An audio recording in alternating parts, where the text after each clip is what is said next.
If I could have your attention, please. Good evening, ladies and gentlemen. My name is Frank Derbyshire. I'm the director of the University of Kentucky Center for Applied Energy Research. I'd like to welcome you all to this unique occasion. In fact, I'm not quite sure which way to turn here. I'm told that this auditorium has never been filled so much before. Well, I don't intend to drag out the proceedings. I would like to first of all start by inviting the University President, Dr. Charles Wethington, to give some welcoming remarks. Dr. Wethington.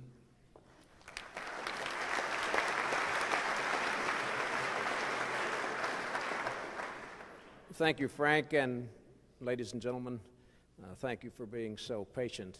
It's a rare treat to have a problem such as we had tonight, to experience an overflow crowd, and I really do appreciate the fine work of the staff to get some of the latecomers here on the stage so that we could get seats for most of those of you who wanted to hear Dr. Teller tonight. With our speaker today, we all have the unique opportunity of learning a little bit of both history and the lessons history teaches us. First of all, let me say how proud we are to be able to host a man of Dr. Teller's stature and reputation, to host him here at the University of Kentucky. This event is one of the truly special occasions we treasure each year in bringing to the UK campus persons who have had a significant impact in shaping national policy or history, in this case, international history. My congratulations to Frank Derbyshire of the Center for Applied Energy Research for the foresight he has shown in bringing someone of Dr. Teller's stature to the university. His goal of annually bringing to the university a scientist of international stature is a goal we endorse, encourage, and applaud. Through the efforts of the Center, the College of Engineering, the Kentucky Geological Survey, and others on campus, I believe that the University of Kentucky is making a difference in the quality of energy research that is being done in the U.S. today. I welcome each of you this evening. We're in for a rare treat. It's my pleasure to be a part of this ceremony this evening.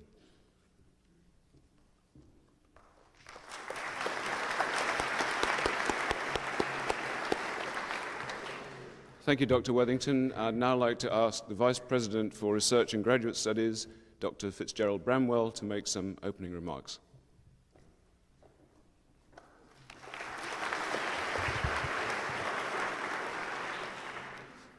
Good evening. It is indeed a pleasure to see such an overflow crowd for something besides basketball. In particular, it's important to realize that this research effort goes towards one of the key elements for our university, which is the creation and discovery of new knowledge through research. And toward that end, I'd like to particularly thank the Department of Physics, Department of Chemistry, School of Engineering, School of Medicine, for their efforts and their financial support of this particular gala event. Toward that end, as you know, CAER is the heart or the lifeblood of this event, and it is indeed in its 20th anniversary here. This is the third of a series, but the second speaker, and my gosh, it's a pretty tough road to follow. They have Dr. Teller, who indeed is a father of a number of things which indeed are of critical importance to our growth as a society. And so toward that end, I hope that you will all, particularly if you're of the generation of my 4 children, pay a special attention, because this opportunity may not come again. So toward that end, I welcome you all here, and thank you for your turnout.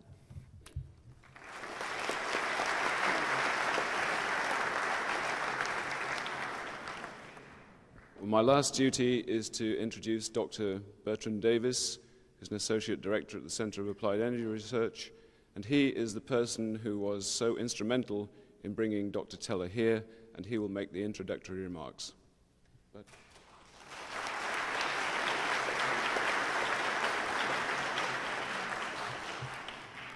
Well, it's a pleasure to see such a large crowd to come hear a physicist.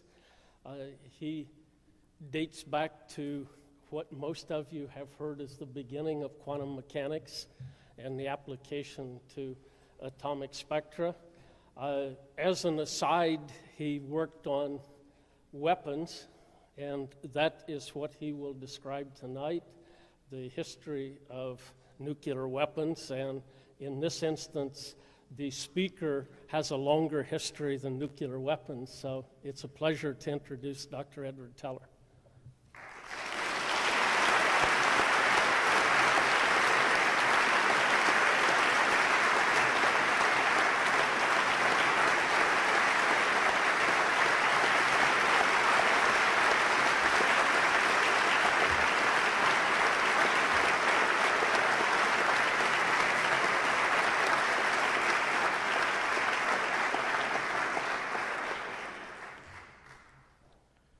Could I have a little less light so I can see the audience?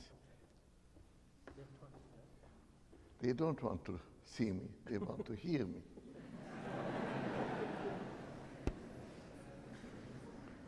And I want to see how many of you go to sleep.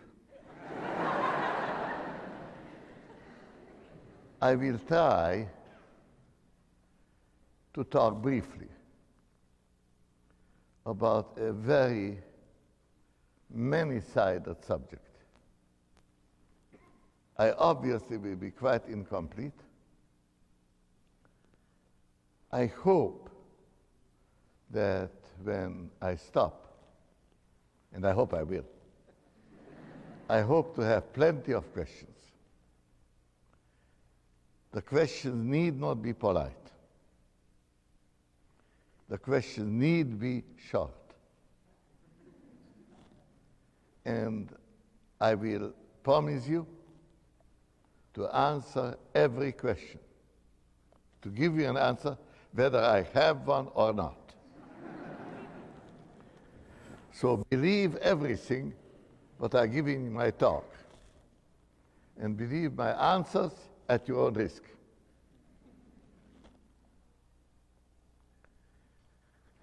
I want to go back to a time when not many of you were alive. 1943. I spent a year, a very wonderful, interesting year, in Copenhagen, Institute of Niels Bohr.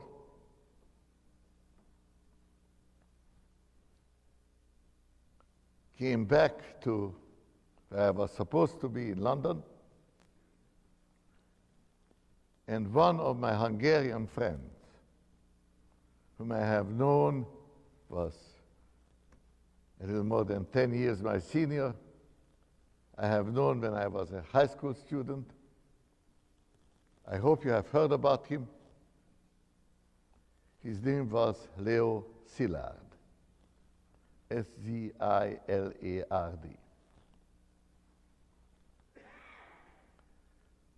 And he told me that one should use, put to practical use, nuclear energy. And he told me that he saw the great man who first measured nuclear energy, Lord Rutherford, and he would not hear about it. And very shortly afterwards, I remember a meeting of the highest assembly of British physicists. I heard Rutherford talk. It was incredible. More than half his time he spent on this stupid idea. Really, people want to use nuclear energy. Well, that's pure science. It never can be used. Well, he said that at least a dozen times, and in great detail, so I could, if I could reproduce his talk, say nothing more to you here.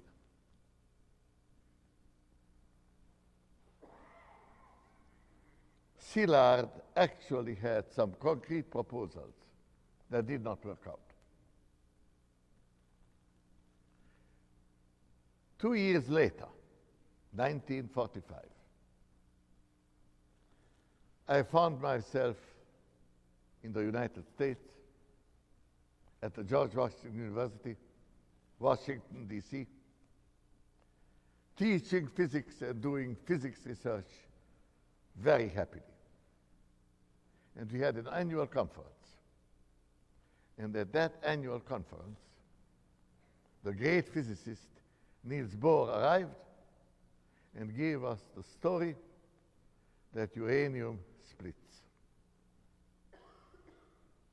Now that is a remarkable story in itself. You know that atomic nuclei are composed of two kinds of particles. They are quite similar, except one is charged, one is not, the proton and the neutron.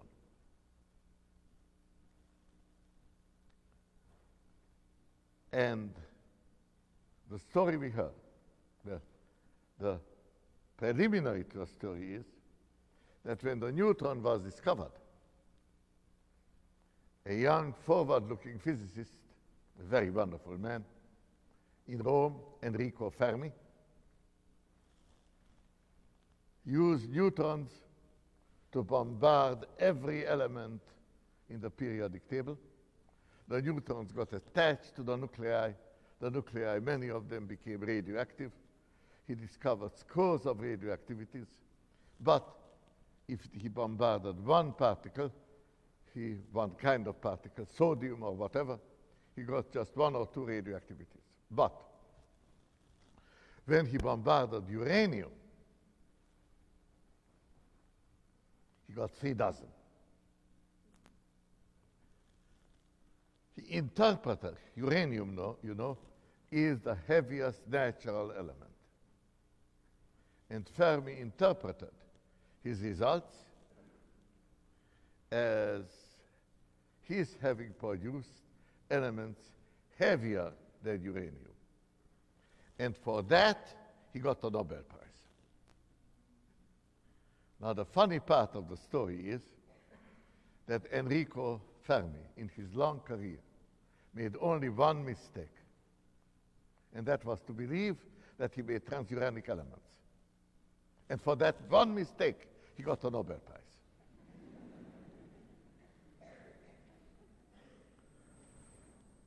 A few years later,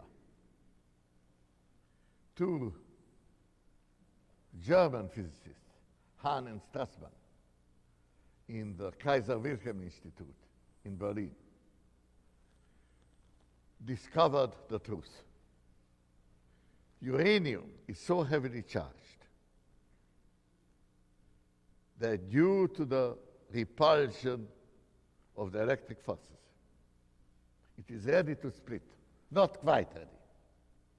But you add a little energy and it splits.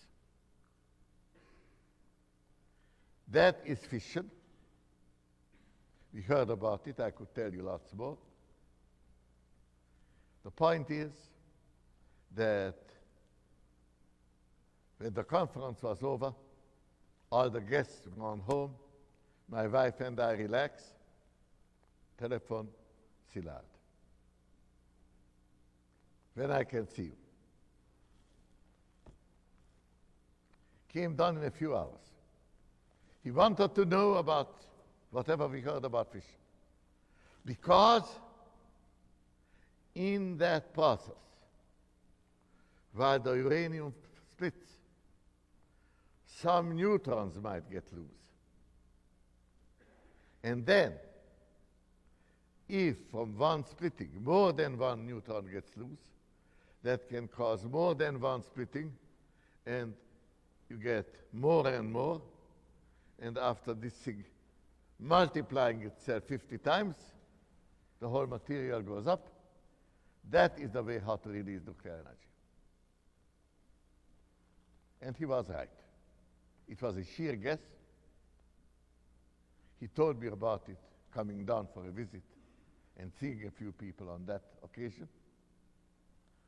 But not many weeks later, he called me away when I was just trying to, not very successfully, play with a violinist, Mozart duet.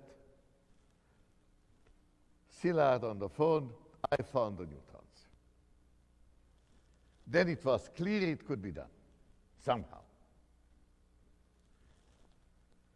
Nobody paid attention. Fermi went to the Navy, they listened politely and threw him out. And Fermi was not going to go around and sell his goods to other people. Now, Szilard was a very ingenious person. He could do everything, with one exception. He could not drive a car. And therefore, in a nice day in the summer, when I was guest lecturing at Columbia, he came to me, "Will you drive me out to Einstein?" I did. We arrived, not without difficulty, because Szilard did not know the address. We asked everybody, including a very nice 80-year-old girl approximately, long hair. Einstein. Never heard of him. You know that nice old man with the white hair? Oh, yes, over there. So we found Einstein. And Einstein was democratic and invited the chauffeur to have tea together with Szilard. So I was there when Szilard took the letter out of his pocket. Einstein read it with great interest. He obviously read it for the first time. He did not write the letter. The letter was written by Szilard. And the letter was addressed to Roosevelt, because I told you Szilard knew everything. He also knew how to get Roosevelt's attention. That was not by talking to him. That is by getting Einstein to sign a letter to him that Roosevelt would read. The letter was signed on the 2nd of August, 1949. 4 weeks later, Hitler attacked Poland. The letter did not get to Roosevelt. Szilard gave the letter to a friend of his who knew Roosevelt, and he waited until he could see the president. And he did see the president in October, when Poland was defeated. It was defeated by the alliance of the great forward-looking people, Hitler and Stalin. At that time, Roosevelt fully realized, much more fully than most Americans at the time, that there was very big trouble ahead. And that was the time when Szilard's friend showed the letter to Roosevelt. And Roosevelt went into action right away, asked the head of the Bureau of Standards to call a meeting, to which everybody, even I, was invited, about 24 people, to give advice how to go about it.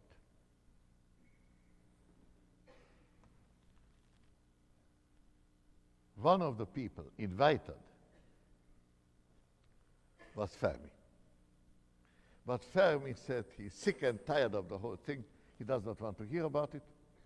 I was Fermi's good friend, so I had the next mission. I was promoted from chauffeur to messenger boy. Went to Fermi, come to our meeting. No, I won't. But I tell you what I would say if I came. So he did not come. And when my turn arrived, I said, here is what Fermi would tell you if you were here. The way to make things work is not to use uranium, not to use it directly.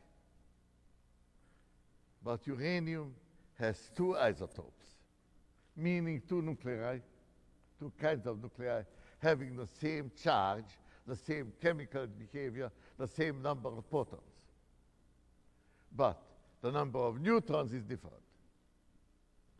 The neutron-rich isotope, uranium-238, is very generally available and undergoes fission only if bombarded with fast neutrons. Does not react with slow neutrons. The other isotope, U-235, present only 0.7%. But that works with any kind of neutron. So what is to be done is to make a reactor.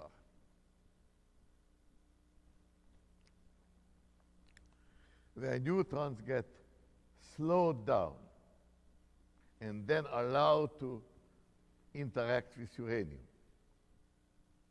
And at low energies, this little uranium-235 becomes very effective and keeps the reaction going. And while the reaction is going, new elements are formed, in particular plutonium, and that can be used for nuclear explosive.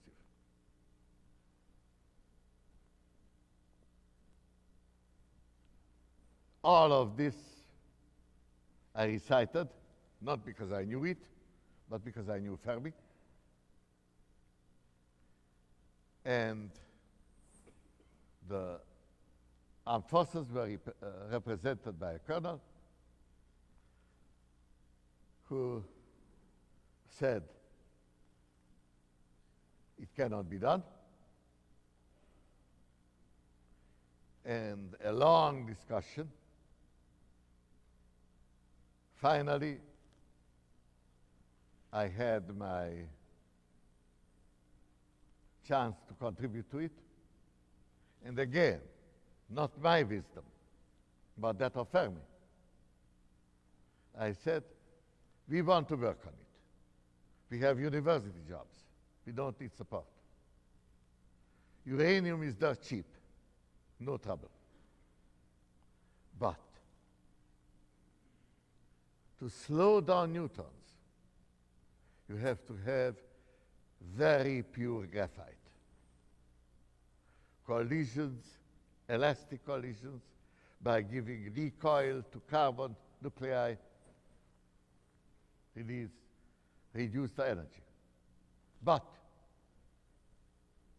the neutron must not be lost. It must undergo 100 collisions and more without getting absorbed. And graphite will not do it unless it is very pure. And therefore we need pure graphite. And therefore pure graphite is expensive, and we don't have the money. And we want to get going. And how much do you need? $20,000. All right, says the colonel. $20,000 you can get. The day was saved.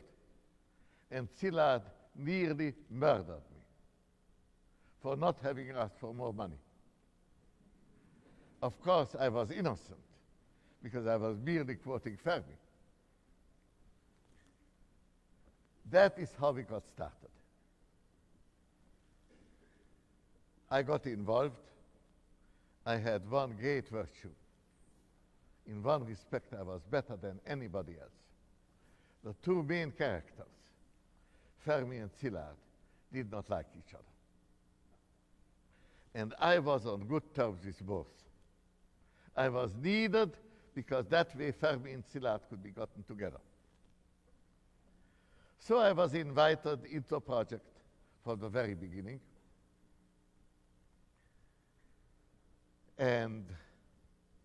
during the beginning of the war. It was not yet official, but almost official. One day, walking back from lunch, again with my good friend Fermi, you know, Fermi speaking, you have worked on the energy on the stars. They are not made by uranium. They are made by a collision between hydrogen nuclei. Very clumsy process. If you use not hydrogen, but heavy hydrogen, not two protons, but two hydrogen-like nuclei, each having a proton and a neutron, then you could release energy. What about it? Hydrogen bomb. Heat it with a fission bomb and get the thermonuclear reaction. The reaction depending on the energy produced in a reaction to produce more energy, heat up more material, propagate. I thought about it carefully and found out it could not be done. And in a few days, I got on a long walk with Fermi, and I proved to him it cannot be done. Why not? Now, you know, all kinds of things about that are secret. But why it could not be done is not secret. And that I can tell you. At the relevant high temperatures, practically all the energy goes uselessly into radiation. And very little energy into the motion of particles that were to collide. And even a fission bomb would not give enough energy to supply the radiation at these high temperatures. Fermi was completely convinced. A few months later, Pearl Harbor, I was invited to participate full-time. Fermi and some others were already working very effectively on the reactor that was to produce the explosives for the atomic bomb. I was invited but left without a job. Do whatever you like. I was also given a nice collaborator, originally from Poland, Emil Konopinski. I told Konopinski, all right, I have this nice idea from Fermi that doesn't work, the hydrogen bomb. Let's write it down and prove that it doesn't work. So no other people will uselessly spend their energy on it. The more we worked on it, the less complete our proof got. We found a way out. If the energy released in a reaction was very fast utilized for further collisions, there may not be time enough to emit radiation. You don't work with the stuff in equilibrium. You try to emphasize the fast-going reactions. And that looked good to us.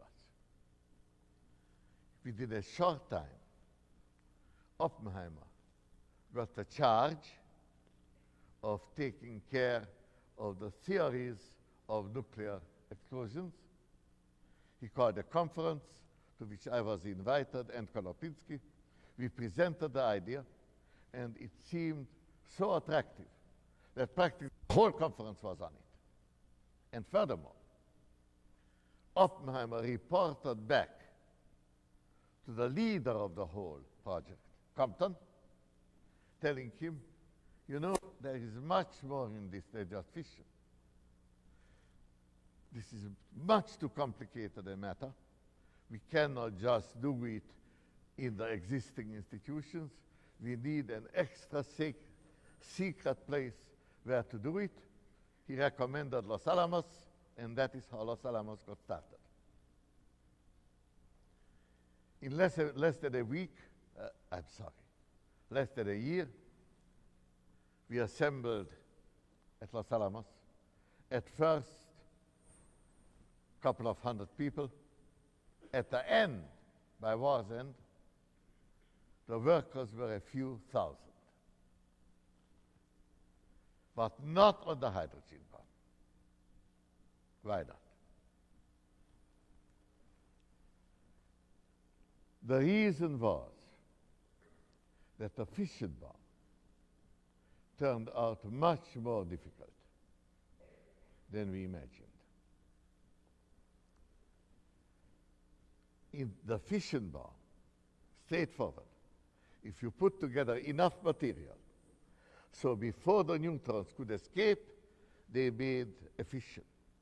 Then the fissions multiply, and you got a big yield. But you had to put the parts together. And the moment there is a neutron there, the neutrons will multiply very fast, and before enough material gets assembled, you get an explosion, but not a very big one. Still, with good designs of guns, we could do it, but then came the real great trouble. In order to make a fission bomb, you needed a material that could make this fission. And we had two materials competing for it. The rare isotope of uranium, of which we could make little, and it worked, and the new material that you could make in the reactor, plutonium, that also was very good in fissioning, but it turned out that sitting all by itself, it started a few of them to do fission and emit neutrons. The material for the fission bombs, of which we had a lot, that material, plutonium, had so many neutrons that it was practically certain it would pre-detonate. That is, start reacting too fast and disintegrating in the end without a big yield. Now, at that time, at that point, one of my other Hungarian friends happened to visit Los Alamos. He was not a physicist. He was a very remarkable mathematician, John von Neumann.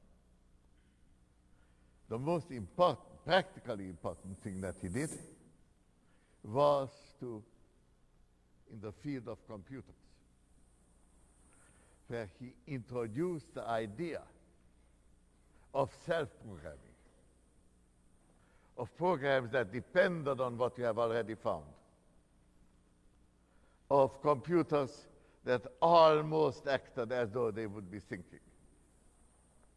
But he was just beginning in that. And he was a very generally interested man and was willing to puzzle about anything. He visited us in Los Alamos, and first evening I invited him, told him about our problems. I remember the evening very clearly.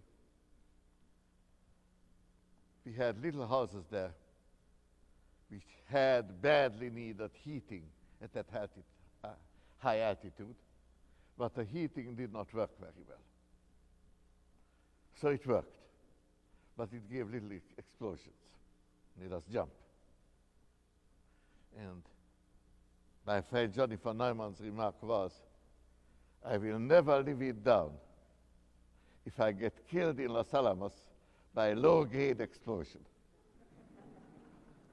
Well, then and there, I explained to him one of the ideas that a colleague, Seth Neddermeyer, had in order quickly to assemble.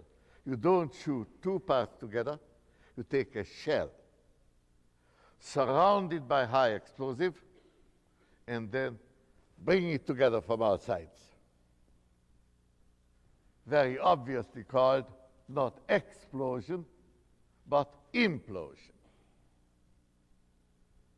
Not a new idea at that time, and not a highly favored one. But Johnny made quick calculations how it would work and found, yes, uranium metal or plutonium metal is of course incompressible. Then when you try to assemble it, it had to accelerate faster and faster on smaller and smaller radii.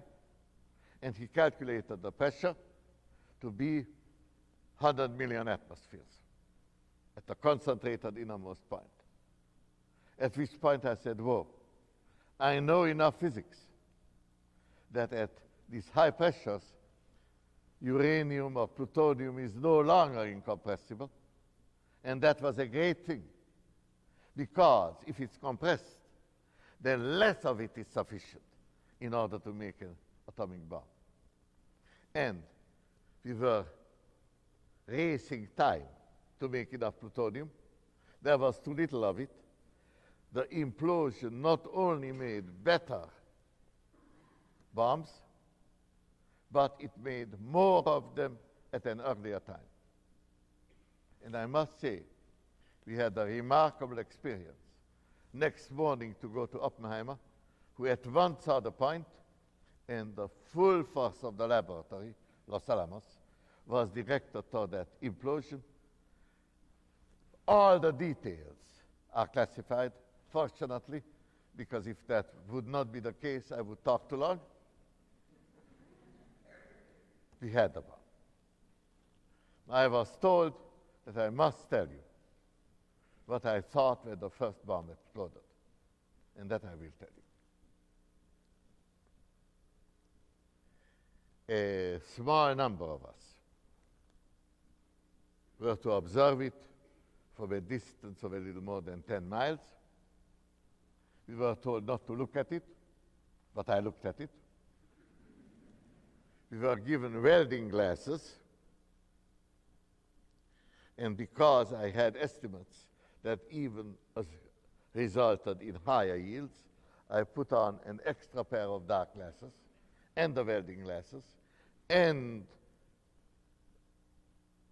gloves so no light would come in from the side, and I was looking straight at it. And at the proper time, I saw a weak light. It was 6 o'clock in the morning, practically dark. A weak light on the horizon that started to spread. In the first 2 seconds, my clearly remembered impression was, is that all? And then I remembered I had all these absorbing substances there. So I tipped the absorbing glasses and looked out at the sand next to me. I told you, early morning, still practically dark. 2 seconds after the explosion, bright daylight coming in. Then I was impressed. And of course I knew that soon this would be used for a very real purpose. Now let me change the subject to something in which I then had no part and should not have had a part. But there was a lot of discussion about it. How do we use the atomic bomb? The war against Japan was practically won.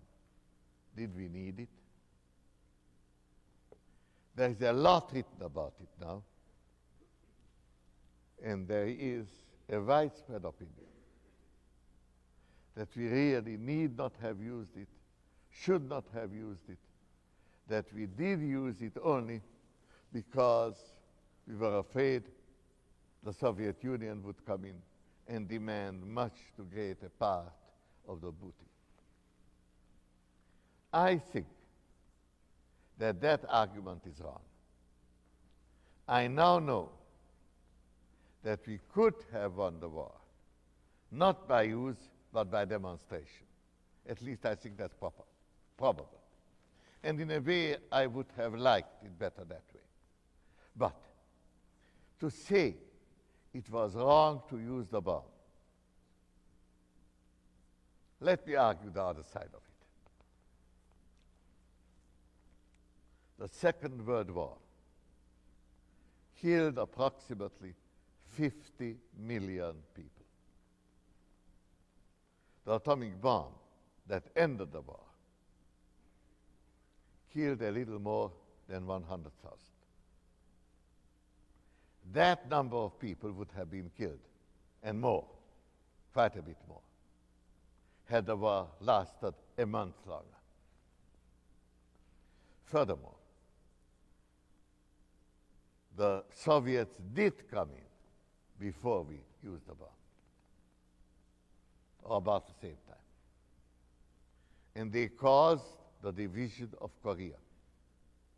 That in turn led to another war, and led to the establishment of a horrible and inefficient and starving government of North Korea. Without the Russians, the peace could have been made very much better.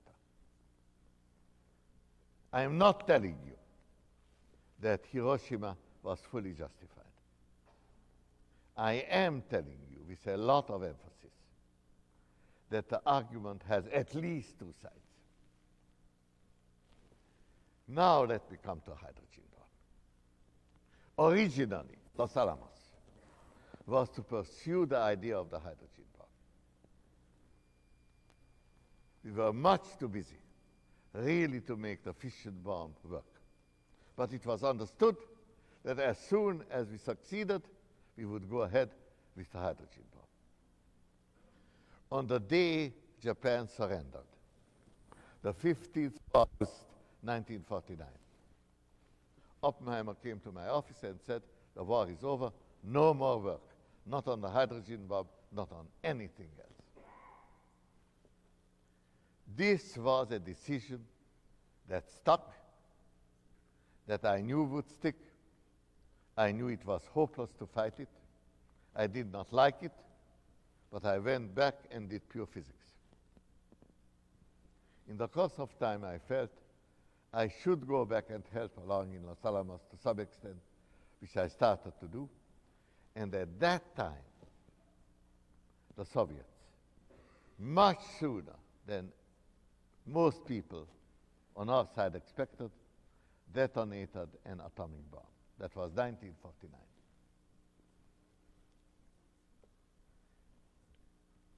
At that time, I felt that they will get ahead of us in the hydrogen bomb as well, unless we act.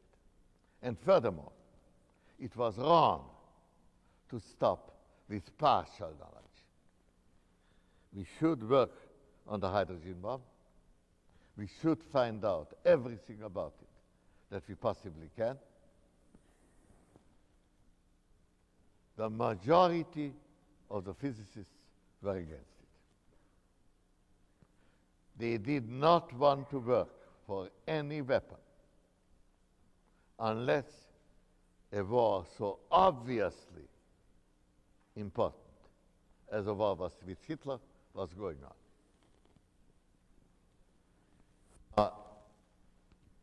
I want to tell you, I worked on the hydrogen bomb. I made some contributions. If I had not done it, others would have done it. No importance. But one thing was important. The hydrogen bomb was top secret. The number of people who knew about our discussions on it were very few. And the number of people whose advice was taken in Washington was also very few. Among those people who had a possibility to be listened to, there was perhaps not more than a dozen, all good scientists. I was the only one who said it could be done and it should be done.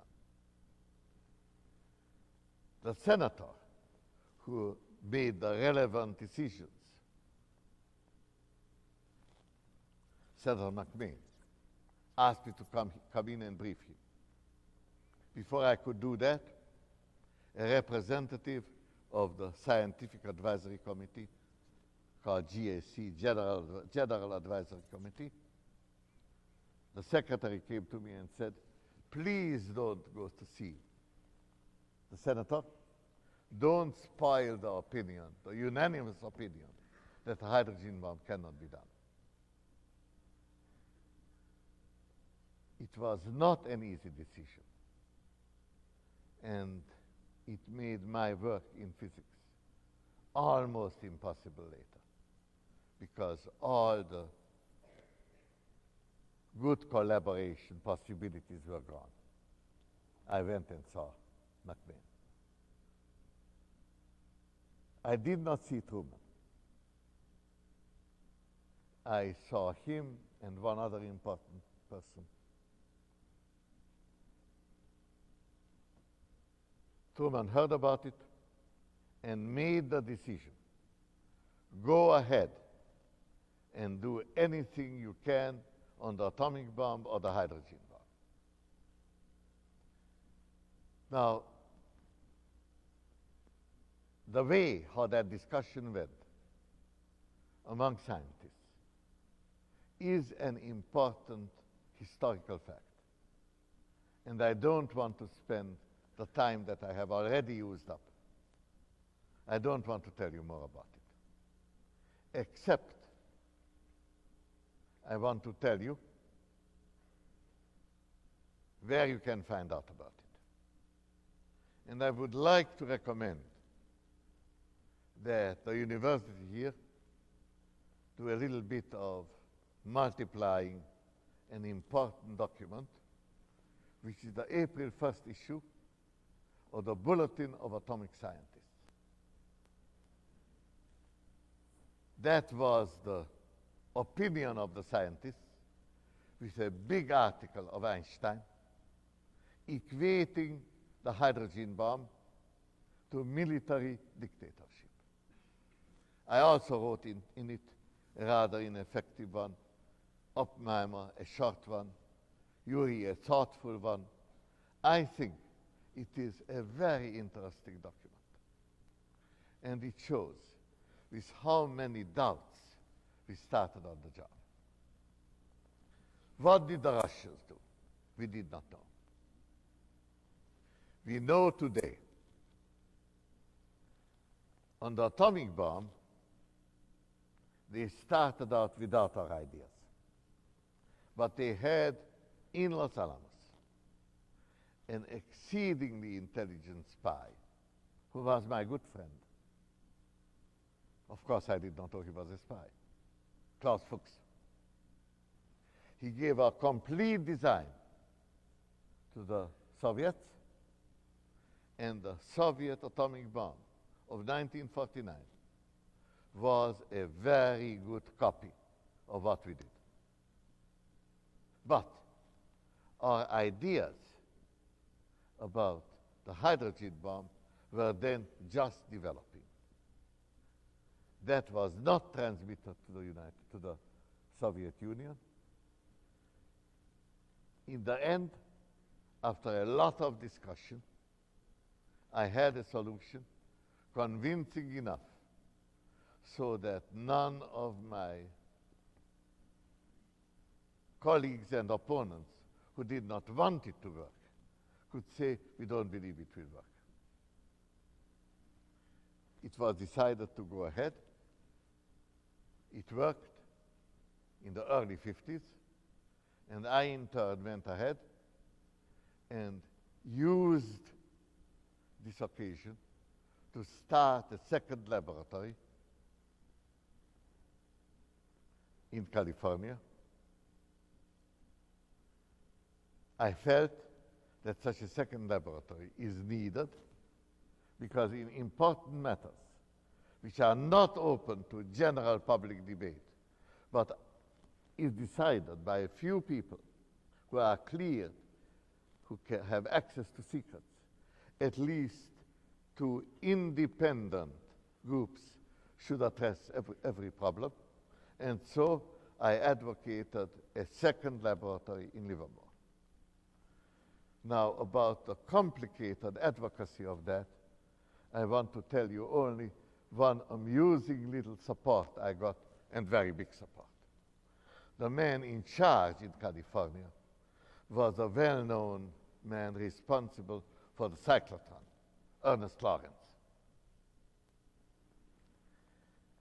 And I was advocating a second laboratory, advocating a hydrogen bomb.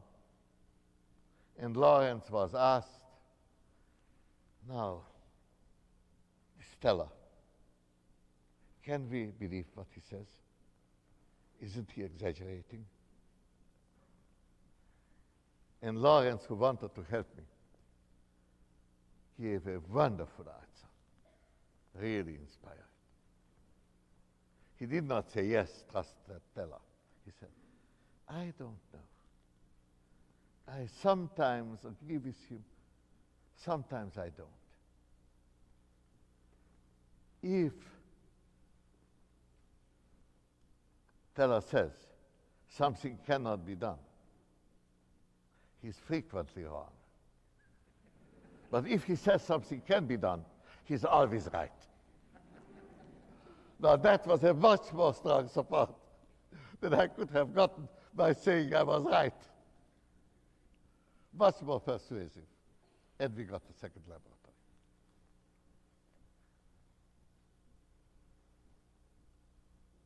I would like to conclude by jumping to the present day and to the future.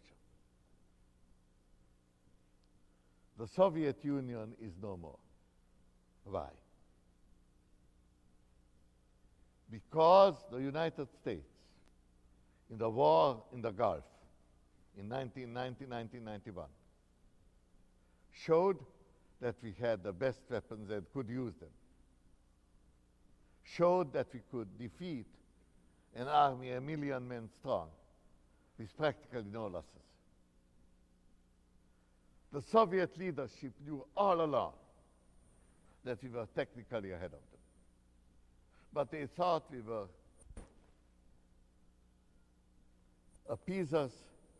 We never can make up our minds. The United States won't count. In the Gulf War, we showed that we can make up our minds. And the Soviet government collapsed 4 months later. That was roughly 4 or 5 years ago. In the meantime, what do we do? The proliferation of atomic weapons is a worry on everyone's mind. I claim that the popular opinion, there is danger in knowing too much, that popular opinion is wrong. I think the real danger is not to know enough. 1945-49, people said, we had the fission bomb, there won't be anything more. It turned out that the hydrogen bomb came easily. The people who are now arguing for no proliferation say stop, everything else will stop. What I'm going to tell you, I believe, with a clear and strong negative sign. I believe the opposite of it. But this is the today popular opinion. Wars are caused by weapons. The best weapons are made by the United States. Therefore, if only the United States will stop making weapons, there will be no more wars. I think wars are stopped by strength and weapons in the hands of those who want peace. That is how we have used the atomic bomb in peacetime, balancing what the Soviets could do, but never actually using them. Today, people are afraid of science, of too much knowledge. I think we must be afraid of nothing but too little knowledge.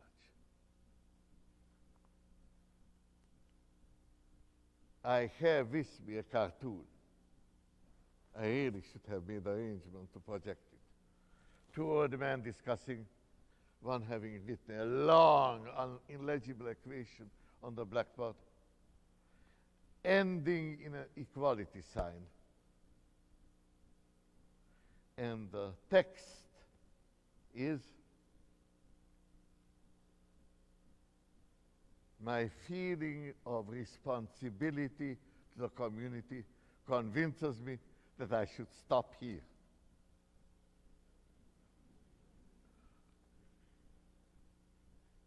This is something new in the United States. The United States had been unequivocally for progress. When I arrived here 60 years ago, whatever was new was good, even if it wasn't. It may have turned out not to be good, but we took it for good in the first approximation. And that led to enormous strength. Today, everything that is new is under suspicion. How to change this? I don't know, but I will tell you. We not only should pursue what is new, we should turn it to the advantage, not of ourselves, but of everybody. I wish I could give you good examples. I will give you some, not because I think the best, but because the only ones I can think of better ones. Develop a missile defense. Missiles today are more dangerous than atomic weapons. They are widely available and can take war in a very short time that are not announced in advance for a good purpose. One thing we could do in everybody's interest, not in ours. Second, much better weather observation. Today we have weather observation over 10% of the world. We could have it over 100%, including oceans, from space, including the measurement of wind velocities at all altitudes, which makes it very much easier to find out not where weather is, but where weather will go. The practical application of the great and developing science of biochemistry, which is making great progress, but the progress is not applied in agriculture, in practical purposes, because people are much too afraid of what is new. Again, this could be of advantage to everybody. And last but not least, and that is where I want to close my talk, you all have heard of the possibility of a collision with a meteorite. The last biggish collision was with my meteorite that arrived 5 months after I was born in Siberia, was a little more than 100 feet across, exploded in the air, and laid flat a few thousand square miles of forest. Had that happened over New York? No New York. That kind of collision is expected, maybe once every few hundred years. The one really big explosion was a collision with a meteorite more than 10 miles across. And we have very precise knowledge of it. A big crater in the Caribbean. The date, 65 million years ago. It killed 90% of all living beings. It ended 70% of all genera, including it put an end to the dinosaurs. Our ancestors, being small and modest, not needing terribly much sunlight, which was excluded by the dust raised by this horrible process. Our ancestors had their chance then. I want to be unfair. I don't want to be succeeded by something even better than we, and I would prefer not to go the way of the dinosaurs. Now, this is something that we know how to do, and the first steps are being taken now by a better observation of all meteorites that might collide with us. We have methods, actually more gentle methods than atomic explosions, to deflect meteorites, except the very biggest ones. For the very biggest ones, I'm afraid, the only way to handle them are with nuclear explosives. All these are possibilities to be undertaken jointly for joint purposes. I think science will not again become popular unless and until we clearly find ways how to collaborate with others, how to overcome secrecy, how to develop what is new and promising, not for one military purpose, but for all purposes, including the military purpose of preventing wars. Thank you very much.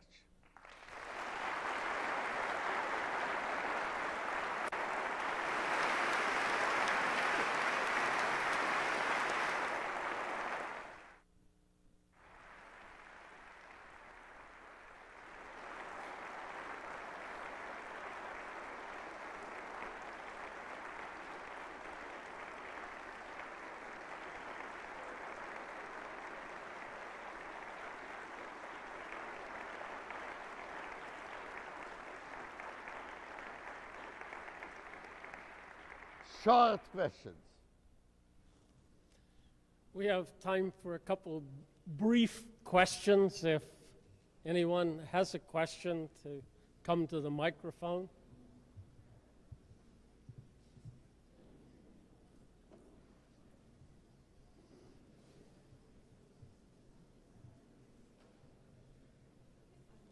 If you have no questions, you either have understood everything or nothing.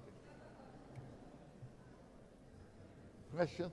Yes, I had a question. You discussed, of course, that a strong peacetime deterrent is important to preventing war from occurring.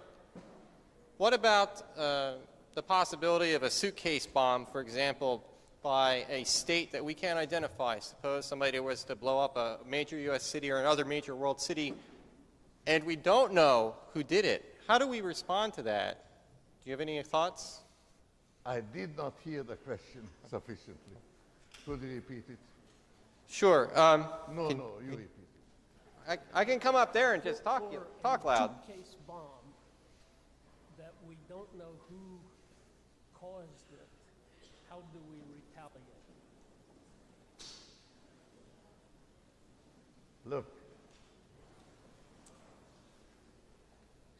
there is an incredible amount of damage that you can put into a suitcase.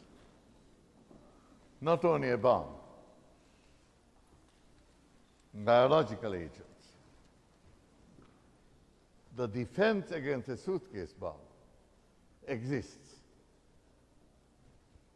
And the best defense, the only defense, is infiltration. These things cannot be done by single people. You need at least a somewhat sizable organization. by participating, by telephone tapping, and a number of other things. You can do something about it. And if there is international cooperation between scientists trying to prevent, not only here but everywhere else, terrorism, I think we'll make a good record. I would like to tell you that as far as I know, terrorism was something very important and very disastrous around 1900. Terrorism was the immediate cause of the First World War, when the Crown Prince of Austro-Hungary was killed in Sarajevo. At that time, the terrorists were aiming at queens and prime ministers and whatnot. Today we have democracy, and the terrorists are aiming at all of us. In the meantime, there seems to have been much less terrorism. Now it's beginning to develop again. It's an important problem, but it has solutions which are not the same as the others.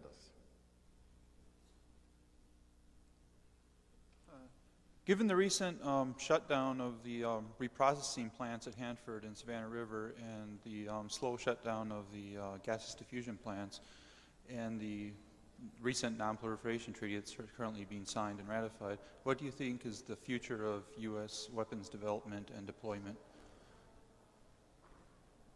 Because of nuclear waste, what do you think of future nuclear development? Come to my lecture. Tomorrow morning, 10 o'clock. 10 o'clock in the law building. Actually, the proposal is make reactors foolproof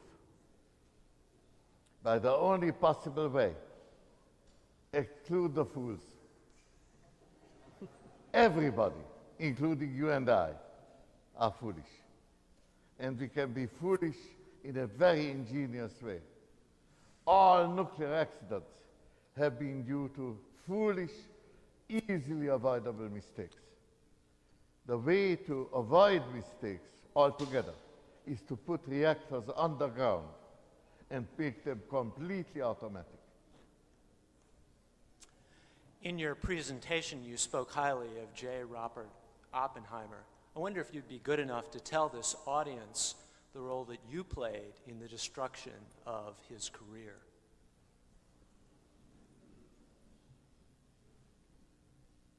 Do you want to tell him? That's all right. Next. May I have the question? The role you played in the Oppenheimer. Listen. A long story, and I will give you an answer. I intended to testify for Oppenheimer. I couldn't, because I was shown Oppenheimer's own testimony, where he, under oath, says that he has accused a colleague and friend, Håkon Chevalier. And under oath he said he has wrongly accused him of leaking information to Russians. Then, under oath asked, why did he do it? Did you do it? Oppenheimer's complete answer, and it's published now, you can look it up, because I was a fool. Chevalier has written a book about it. The title of the book is Oppenheimer, The Story of a Friendship. It is a very, very sad affair, and very terrible for myself. I would rather not talk about it, but the main reason is that Oppenheimer, for reasons not explained by him, not explained by anybody, has behaved in a manner that made it a little difficult to have the feeling he can be trusted.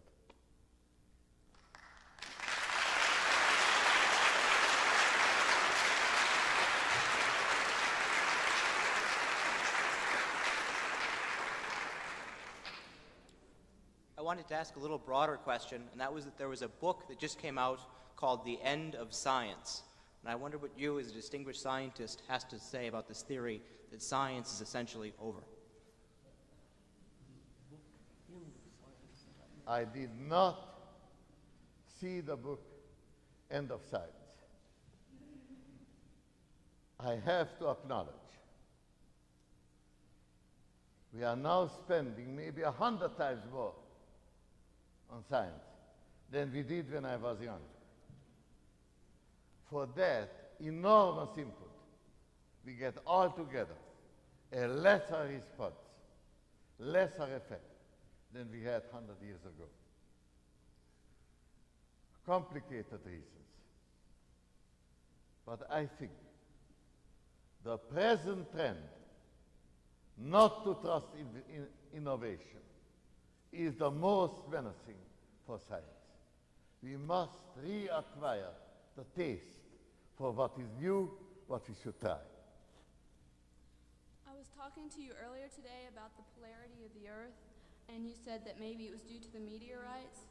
And I had read someplace, I remembered this, that it didn't affect the plant or animal life at all during the time periods, and when the polarity switched. And so I was wondering if you thought it plausible that the polarity switch might be caused by solar flares, say, instead of meteorite collisions. The Earth polarity switch caused by meteorite. Thank you for the question. Will that be the last? Yes, that's the last. Let's make it the last. I will give you a long answer because it's a very interesting subject. The Earth is a magnetic dipole. The poles of the magnet almost coincide with the poles of rotation. But we have conclusive evidence that the poles switch. Sometimes the magnetic pole is like this, and sometimes like that. The switches occur approximately 2 or 3 times in a million years. Why? I don't know, but I have an explanation. The generally accepted explanation for the magnetism of the Earth is that the Earth has a liquid iron core which is stirred around by gravitational release of energy. This will give all kinds of magnetic fields coupled in complicated ways, but in this coupling, order is made by the rotation of the Earth. But there are 2 good orders, all poles pointing this way or all that way. Now, the impact of maybe a mile across meteorite ionizes big amounts of the atmosphere and moves it, and moves magnetic fields in the surrounding of the Earth in a very effective way, and that represents a few percent of all the magnetic energy that could upset the somewhat weak equilibrium that ordered the magnetic moments. The Earth may lose its ordered magnetic field, and then the rotation will realign it in equal probability up or down. The wonderful possibility of science is to have the opportunity of making wild guesses. The guess I gave you is wild. I'm looking and looking for ways how I can make it true or untrue, prove it or disprove it. I worked a lot on applications. If I would have done all the time what I like to do, I would have not looked at anything but science. By too much application, too much, and even more by too much fear. There may be an end of science. That would be a very dreadful thing. And I think the possibility of the end of science is the greatest danger we are facing at the present time. Thank you very much.